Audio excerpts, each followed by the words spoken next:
Did you know these were Roger Ebert's dying words? Did you know these were Roger Ebert's dying words?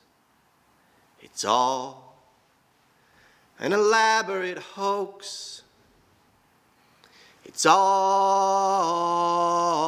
an elaborate hoax.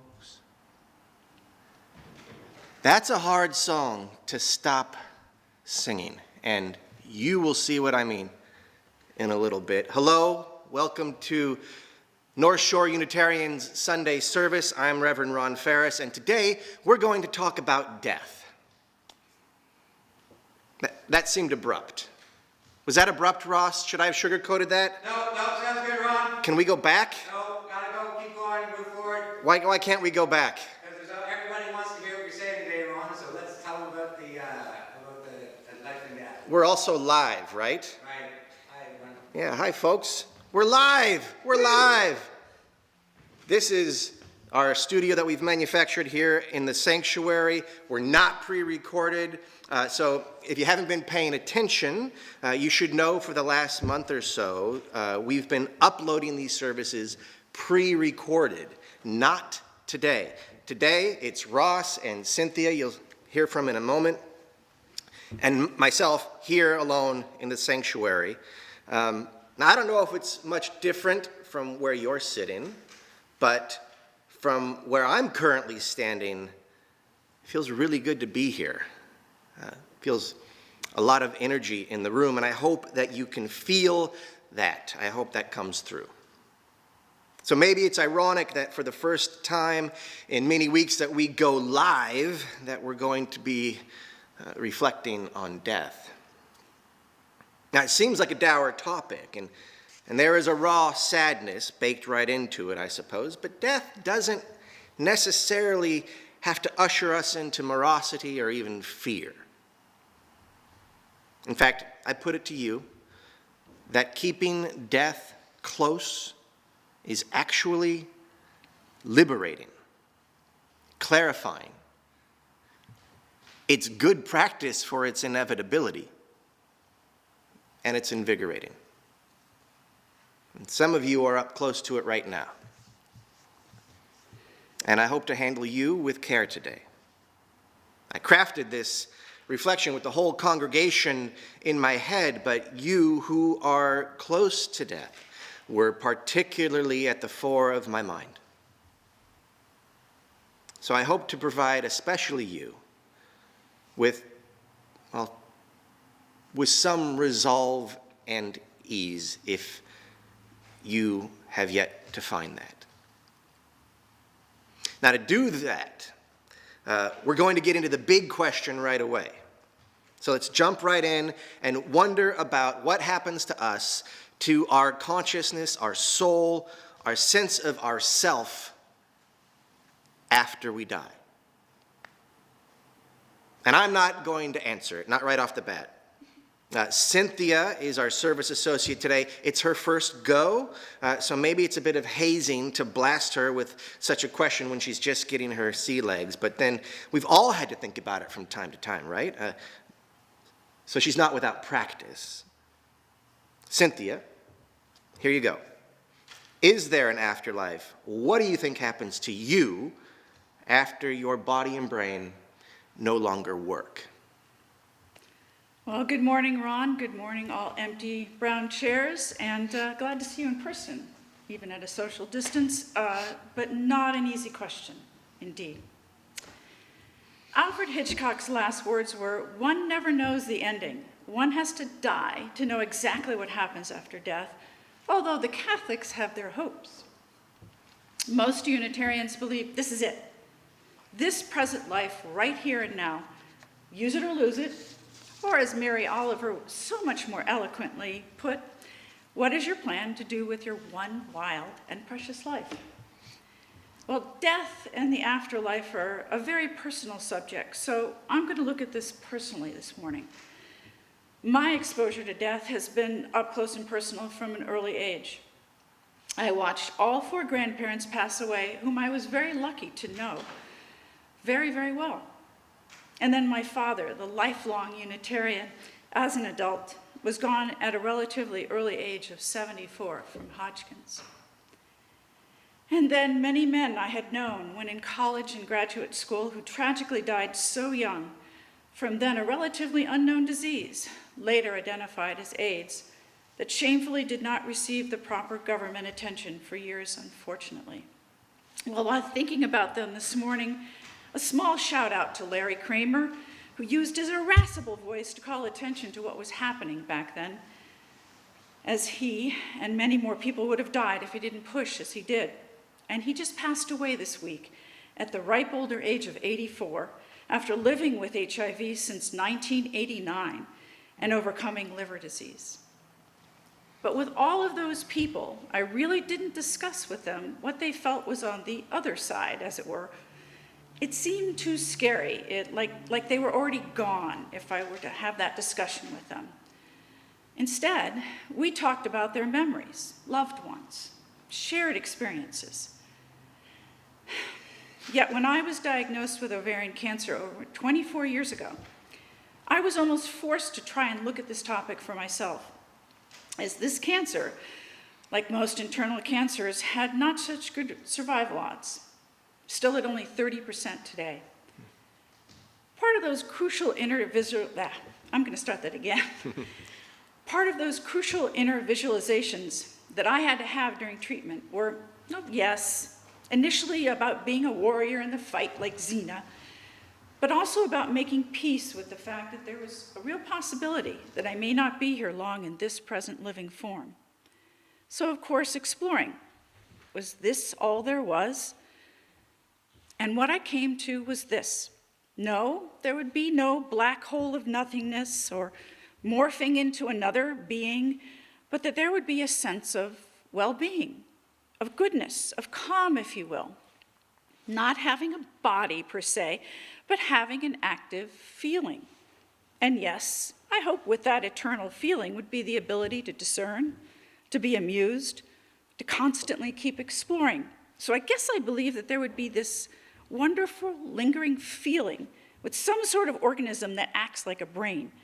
Because with both of those, we have a chance to stay connected to what we were and with each other in some way when we've moved into a new existence. Well, now this realization may have been partly due to all those wonderful drugs I was taking at the time, but it was a hopeful vision, which allowed me to embrace my life more, be more in the moment, giving me a sense of calm and acceptance for what may come next. So this morning, I would like to dedicate the lighting of our flaming chalice to those who have graced our lives and who no longer are with us, but are still embedded deep in our hearts. We kindle this flame with a symbol of our gathering. May the light of understanding illuminate our darkness. May the warmth of sharing bring us peace. We are the North Shore Unitarian Church, and our mission is to empower people to live with depth, meaning, and purpose. If this is one of your first times participating in our Sunday service, make sure you say so in the comment section. You'll find a warm welcome, I'm sure. In this community, we celebrate people from all walks of life, no matter how you bring home the bacon or how you experience the sacred. No matter who you are, who you come home to, we hope you will feel welcome. It is good to be together.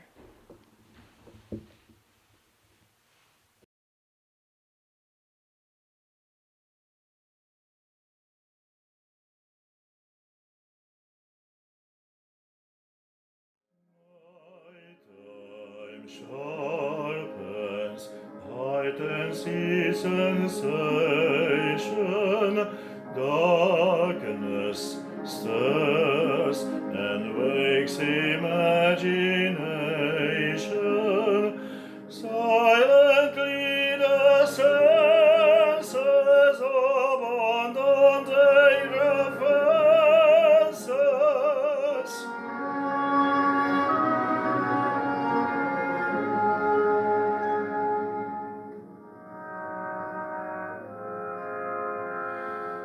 Slowly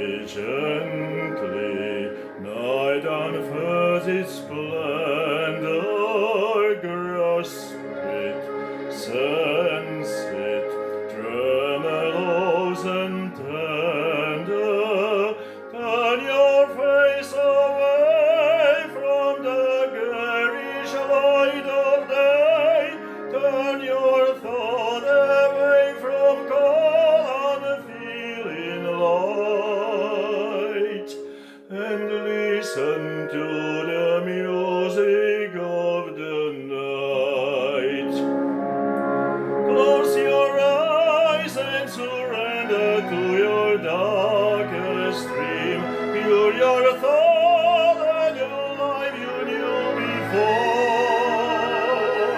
Close your eyes, let your spirits that do soar.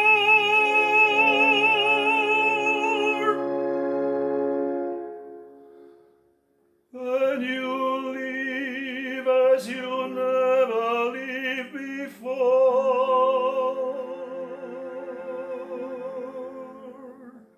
Softly, deftly, music shall caress you. Hear it, feel it, secretly possess you. Open up your mind, let your fantasy unveil in this darkness that you know you cannot fight. The darkness of the music of the night. Let your mind start a journey through a strange new world. Leave your thought of your what you knew before. Let your soul take you where you long to be.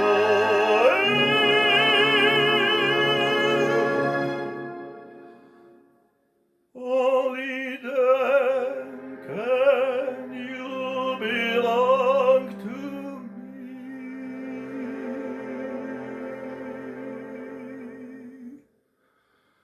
Floating, falling, sweet intoxication, touch me, trust me, have your me sensation, let a dream begin, let your darkest eye give in to the power of the music that I write.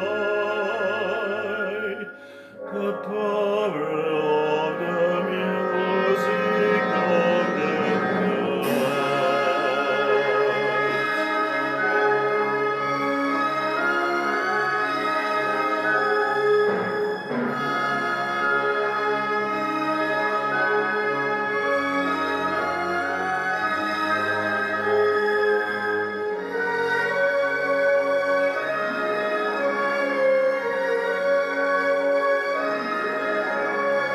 You alone can make my song take flight. Help me make the music of the night.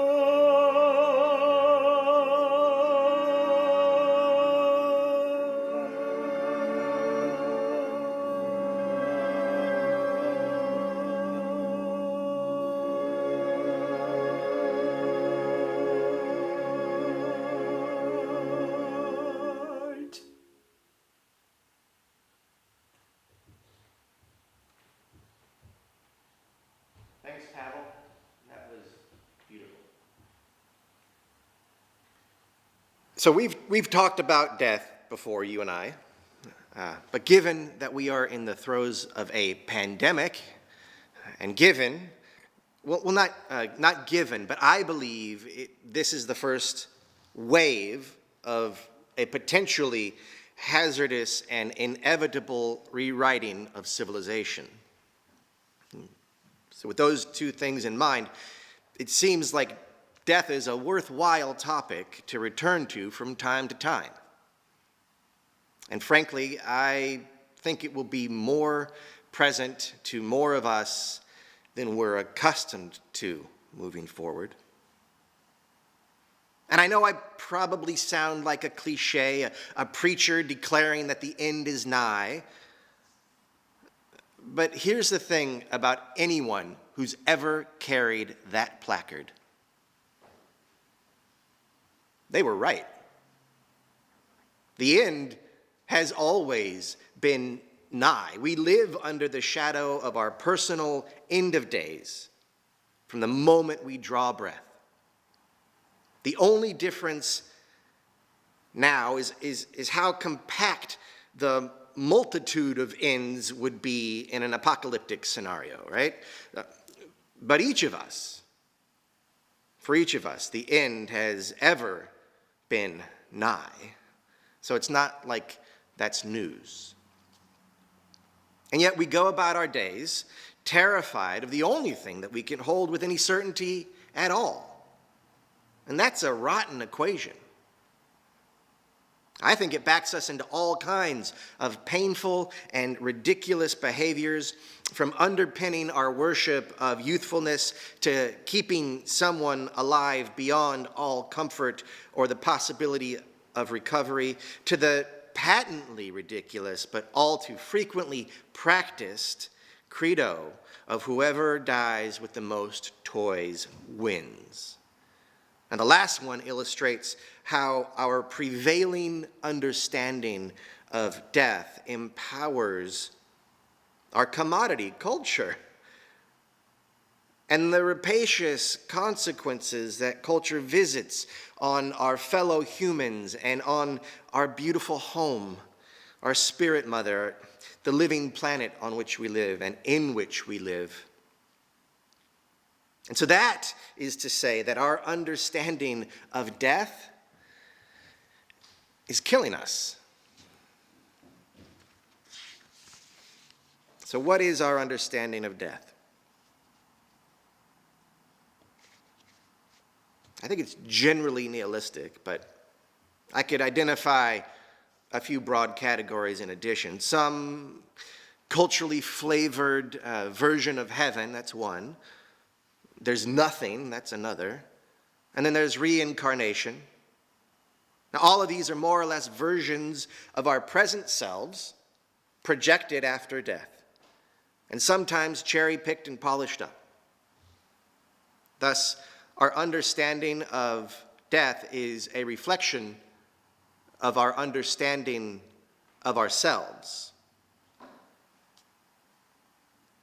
The trouble is our understanding of ourselves has been shaped by the narrative in which ourselves developed, namely the story of separation.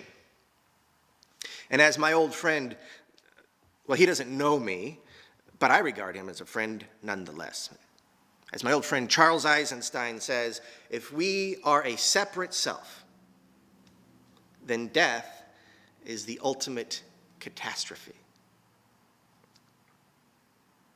Now, as I relay his words, you can almost automatically imagine the inverse corollary. What is death to an identity rooted in the understanding that I am of thee and you are of me, rooted in the story of inner being? What is death if my being partakes of all beings and all beings partake in what I understand as me? The real question is, if I am of thee and you are of me, who am I? What does that do to the concept of the self? And then given that, what is dying? And with just one more toke, that becomes, what is life? Well, we have some testimony from a professional observer, and I don't know how much stock to put in it, primarily because I like it. I like it because A, it opens up some possibilities, and B, it echoes to some extent that which I already believe, and I love both of those sensations, especially when they occur simultaneously, so I'm a little biased. But the professional observer to whom I refer is the late movie critic, Roger Ebert. Now, I grew up watching Siskel and Ebert's At the Movies on Sunday nights. I sort of thought they were both curmudgeon-y fuddy-duddies, but that was before I became a fuddy-duddy myself. Now, Roger Ebert, the less thin, less bald one, passed away some years ago. But according to his wife, Chaz, he had some extraordinary experiences as he was parting the veil. In a 2013 interview, she related that the week before Roger passed away, he would talk about having visited this other place. I thought he was hallucinating, Chaz said. I thought they were giving him too much medication. But the day before he passed away, she said, he wrote me a note. This is all an elaborate hoax. I asked him, what's a hoax? And he was talking about this world, this place. He said it was all an illusion. I thought he was just confused, but he was not confused. He wasn't visiting heaven, not the way we think of heaven. He described it as a vastness that you can't even imagine. It was a place where the past, present, and future were all happening at once. A vastness where the past, present, and future are all happening at once. Yes, Mr. Ebert, of course. You're clear?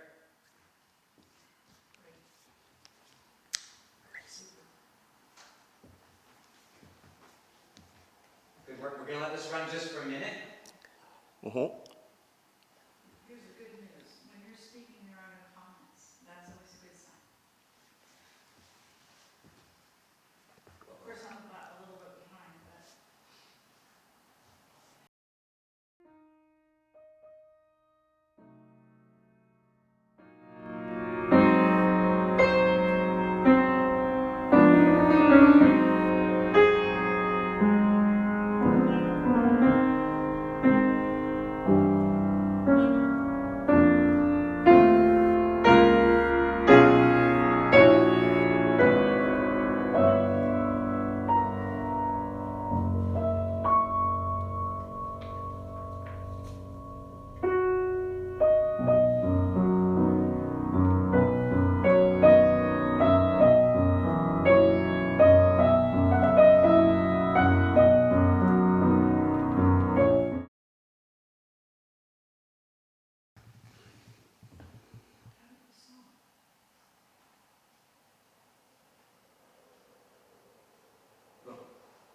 Now, for those of you who've already heard the admittedly far too footnoted treatise on death that I delivered in the past, you'll perhaps recall its main points were that there is so much more going on than we are capable of processing.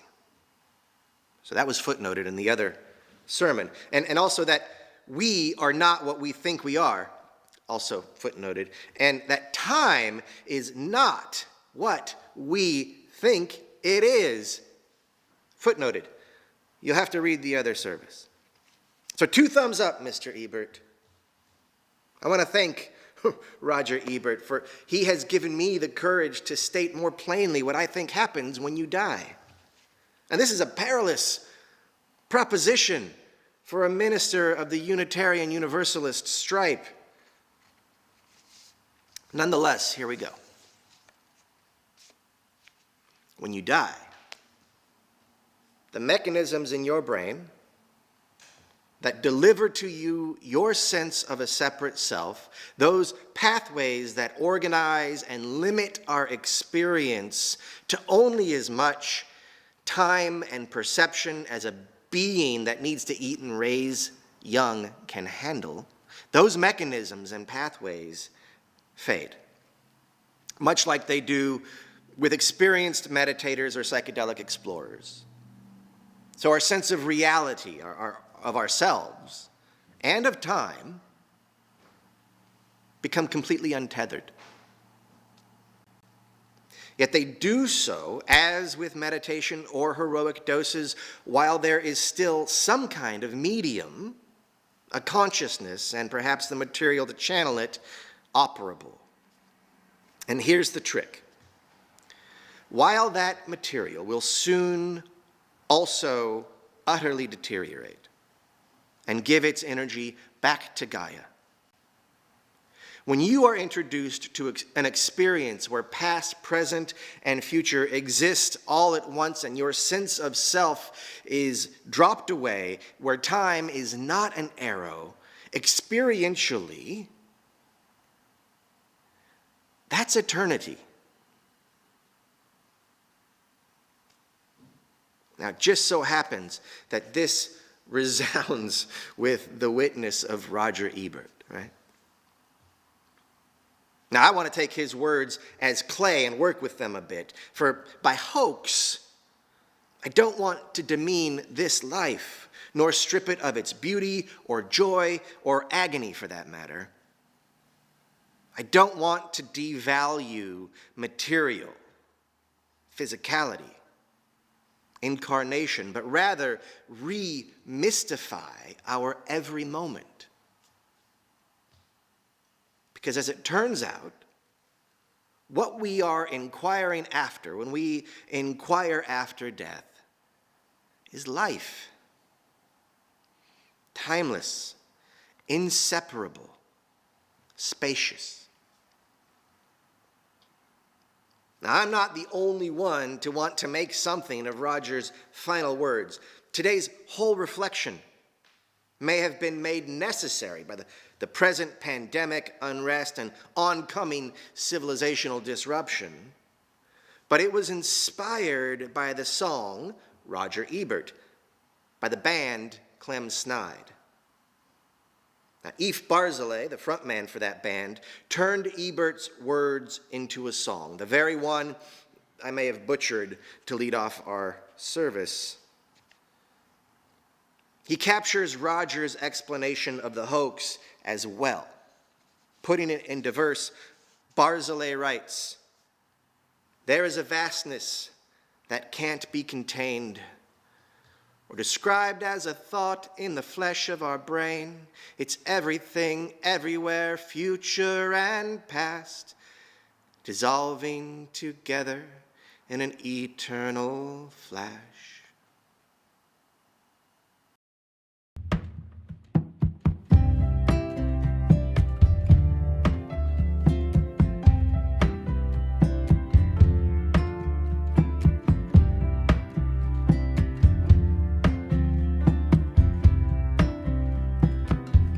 Did you know these were Roger Ebert's dying words?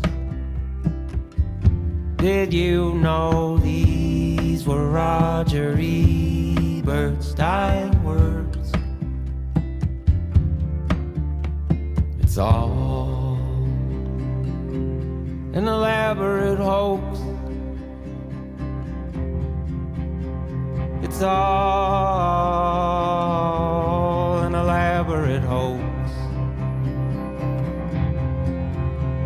He looked ever peaceful, he looked ever young, accepting his moment that soon would be done.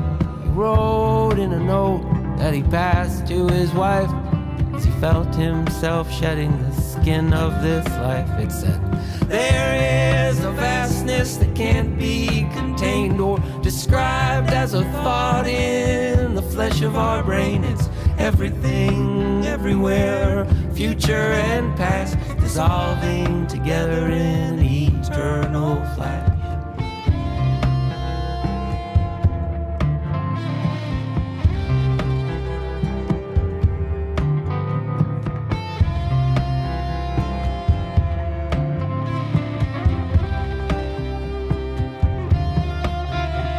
No words to say that he loved her so much. His hand seemed to pass through whatever it touched, and the credits that rolled listed all of God's names as images floated away from their frames. From their frames. Did you know these were Roger Ebert's dying words? Did you know these were Roger Ebert's dying words? It's all an elaborate hoax. It's all an elaborate hoax.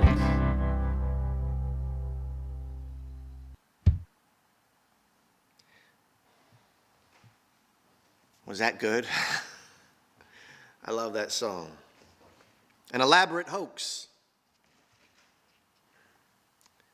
Said a man with 1 foot beyond the veil. Now, last week we thought about how initiations feature a moment of dying, an ego death, if you will. Initiations dissolve identities, and in so doing, they are a preparation for and a practice of dying. Initiated through the sense of dying, we emerge with both a firmer foothold on who we are and also the peace of that experience for when it comes time to entirely let go of who we are. Now, perhaps the math here is transitive. Perhaps death is itself an initiation. Perhaps death is a birth. I eavesdropped via a podcast on my great and dear friend Charles Eisenstein's conversation with the thinker Vivian Detmar the other day as they imagined this very thing, the parallels of being in utero and of being one about to die. Two beings who only know what they know, whose resources emerge as a gift from their world, but who eventually find themselves in an increasingly unsustainable, uncomfortable situation in that world. And then suddenly the world itself seems to convulse and shift and push and shove this creature from it into some tunnel of light, some new way of understanding everything, with a more expansive set of relationships heretofore not even imagined. Maybe. Metaphorically. And look, it's not utter nor idle speculation. There's some science peeling back the hoax, right? And beyond the measurable, the field of science, there is also wisdom and experience and imagination. These sources reveal the hoax for what it is. The hoax is that what we perceive is all that there is. The hoax is that time is an arrow. The hoax is that we are separate from all that we see and all that we do not see. That's the hoax. The truth is that we are inseparable and eternal beings interwoven with other inseparable and eternal persons the same. Where the idea of a person is a weave of interactions whose terminus is beyond calibration, where I am of thee and you are of me. Where I am of thee and you are of me, dear respirating cedar, dear black gleaming crow, dear wind ruffling the appendages of each, dear deep swimming whale, and dear water through which she glimmers, dear oppressed, dear oppressor, dear viewer. I am of thee and you are of me. When you die, when a loved one dies, when death occurs, the illusion of time and separate self drop away. It is all-encompassing, all-expansive embrace. Or rather, you are an all-encompassing, all-expansive embrace, or both. And that's just like now. This understanding of death still is a reflection of my understanding of life. It invites me to engage with both more gracefully, more gratefully, fearlessly. For if I may indulge in a lyrical mashup of some Clem Snide songs off the album that this Roger Ebert song came from, we've never left the place we're searching for. It's everything, everywhere, future and past, a vastness that can't be contained or described, heaven spread all around us, maybe too close to see. And the stuff of us that's most real is eternal and free. If you are receptive when you listen,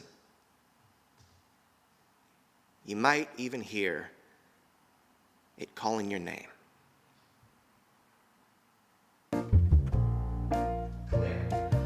Hush, hush, somebody's calling my name. Hush, hush, somebody's calling my name.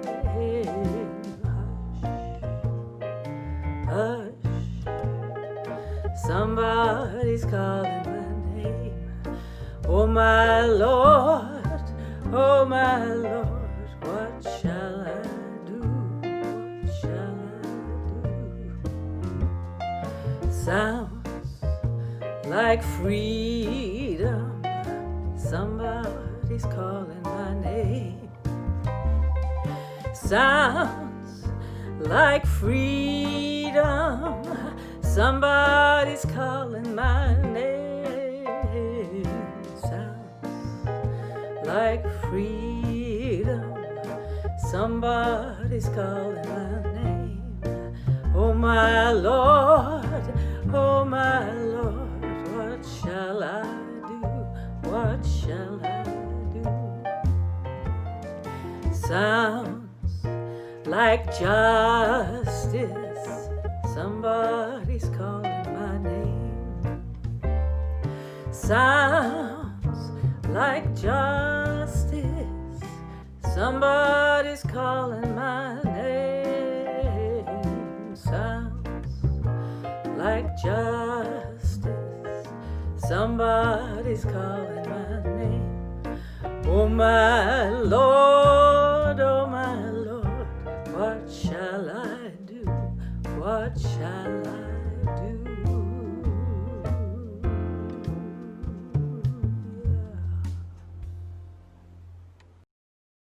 Yeah.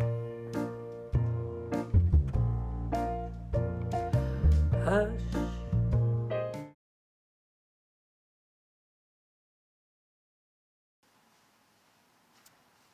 Thank you, Allison. So we're live, like I said, right? And it's actually quite cold in here this morning. I should have worn longer sleeves or something. And if there's any issues occurring in the world of the screen, please bear with us. We're trying some new equipment today and some new techniques, and I hope they're working well for you. But it's our first time. So a couple of joys and sorrows to convey to you all today. Well, specifically one sorrow and one joy.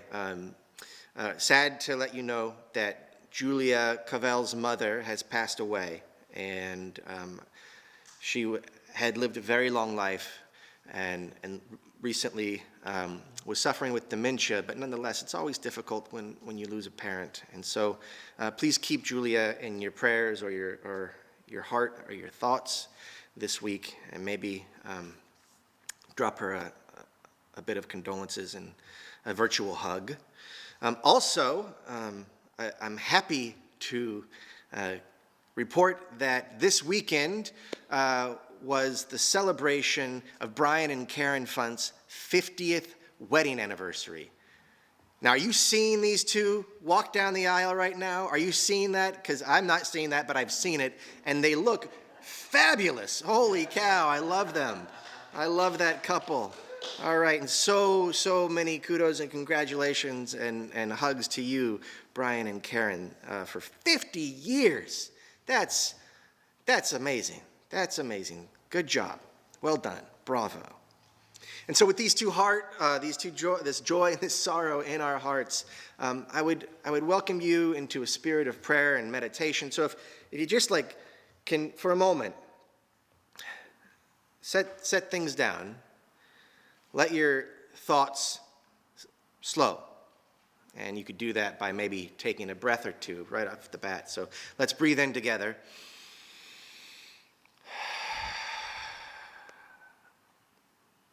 Let's do that one more time.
In.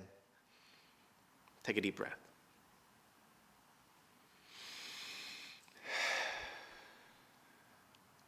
One more.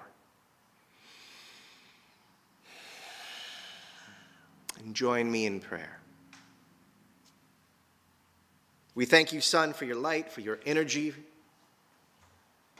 that you bring to this planet. We thank you, Earth, for our bodies and for holding us close, for gravity. We thank you, water, for life.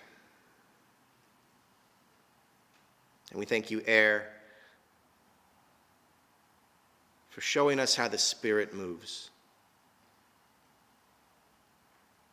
Today we pray for all of those resisting oppression. We pray for those resisting oppression in Hong Kong. We pray for those resisting oppression in the United States. And we pray for those here in Canada resisting oppression on Indigenous lands. We pray for their health, for their well-being, for their clarity of thought and righteousness of action. We pray for those who oppress them, that their hearts may soften, that their thinking may evolve, and that their compassion may unfurl. We also give thanks this day for the leadership of our province and our city, and for the care and medical workers in our medical facilities, and for the care of our population for each other, as we successfully, for now, have flattened the curve. Let us be grateful for that. Let us remember how we got there, and continue to practice caution and safety as we care for one another.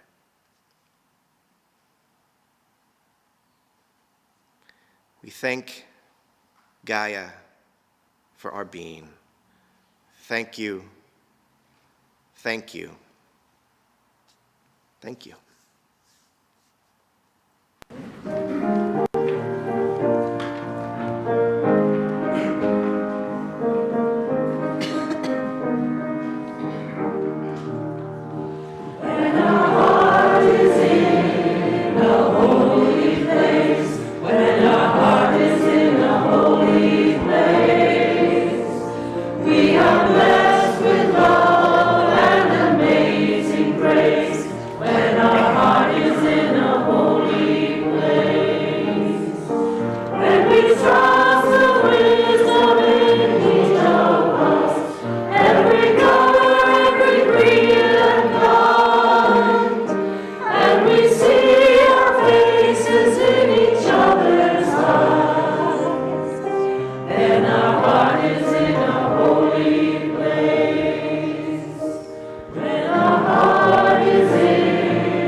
That was a great hymn. Good to see everyone's faces. We are a busy congregation with a lot going on, so please read your weekly e-bulletin. If you haven't already subscribed to the e-bulletin, you can do that by clicking on the link in the YouTube description. Here are a few things I particularly want to draw your attention to. Please join us after church today when we'll be having our regular after-church coffee via Zoom. Today, Reverend Ron will be joining us to do his live chat instead of doing it from YouTube, so he'll be able to see your faces and answer your questions directly. After that, we're going to learn how to vote using Zoom for the upcoming AGM. This morning's outreach donations are going to our outreach recipient, which is SOS Children's Village, BC. Please donate by mailing a check or sending an e-transfer to the church. And speaking of the AGM, it is next Sunday, June 7th at 1 after church via Zoom. You should have gotten your packet in the mail on Wednesday. If not, reach out to Janny so you can get yours before next Sunday. And for the AGM, you're going to need to learn how to vote via Zoom. There's some training available after the church coffee today, but also there's some other sessions coming up this week. Look for details in your e-bulletin. Instead of having regular Sunday services this summer, we're going to be hosting a series of conversations via Zoom. So if you would like to offer to be a conversation starter, which is like a 5-minute conversation to get everything going, please reach out to Janny. And we know that everybody's been struggling trying to handle their hair during this time of COVID. We would love to see your pictures of your COVID hair. So please send them to pics@northshoreunitarians.ca, or you can even post them on the Facebook posting that's already there. Are you receiving your e-bulletin? Please let us know, because that's where you find out all the information about what's going on with our church. And continuing weekly are the integration circles on Tuesdays. Those are led by Reverend Ron, and that will also be on Zoom. Please see the link in your e-bulletin. Finally, we want everyone to join Reverend Ron on Wednesdays when he does his midweek ministry at 12:30. It's an opportunity to stay connected, and if you miss it, you can always see it on YouTube after that. That was a great hymn.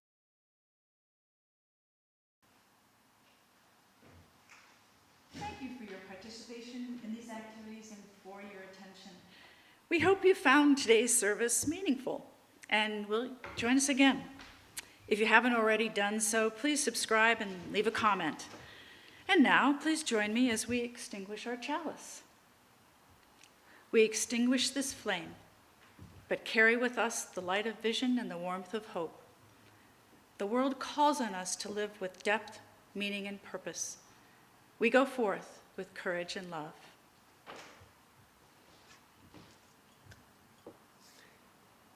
So before we wrap up here with a benediction, I want to let you know that today's post-service engagement will be done a bit differently.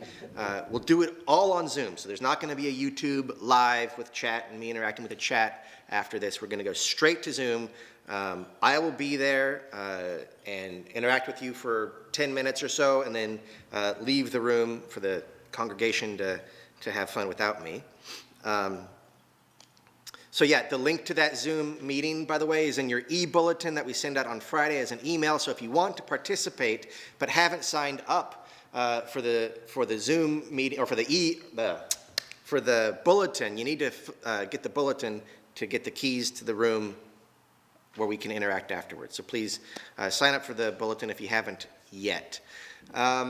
Also today, after I excuse myself, we're going to do some practicing. We'll have some social time too, but we'll also use that time to practice for our annual general meeting coming up next week. And so it'll be really helpful if you go in there, and it'll be a service to the congregation if you take part in that practicing for the AGM, so we can work out any kinks in the system before we get to the meeting next week. Now,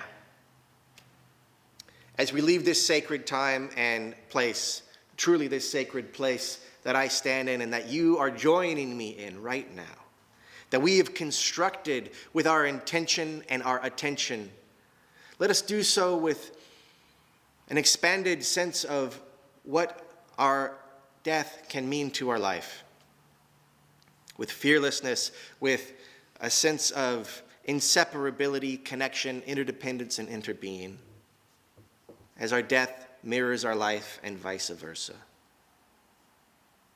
Let us find therein some spaciousness and compassion and an all-encompassing embrace. Let us go with joy in our hearts, and let us go singing.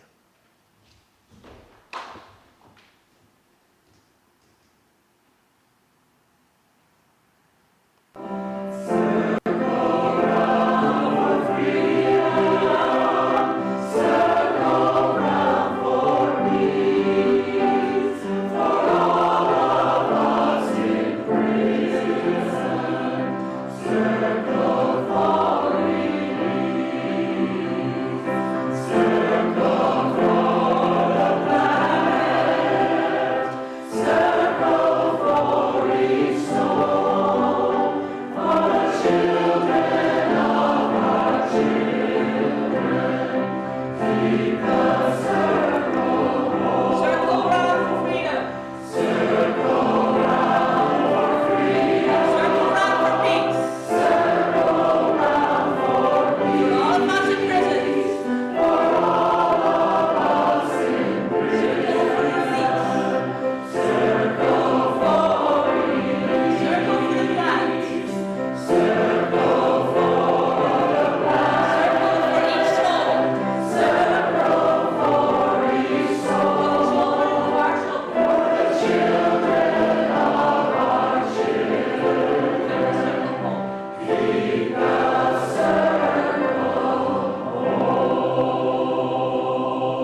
seven